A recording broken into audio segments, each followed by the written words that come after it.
Was there ever any talk of you being Kurt Angle's son instead of Jason Jordan? There was never any talk of any of that until it happened. Like, we found out about that whole thing the day before or 2 days before. And we got called in. They told us the deal. And up until that point, we thought we were just hunky-dory tag team boys for the long run. But that night, they sent Jason to wherever TV was, and they sent me to Birmingham, Alabama, I'll remember. And I just sat in my hotel room and watched Monday Night Raw as they announced. And I said, what? Okay. And that was it. And that's how I found out. It just feels like for you to be Sure. his son would have made a lot of sense. You would think so.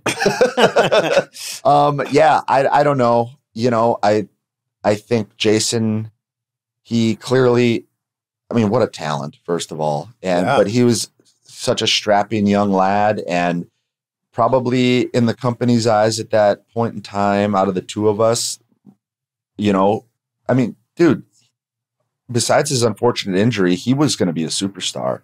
He was off and running with the stuff he was doing with Seth Rollins.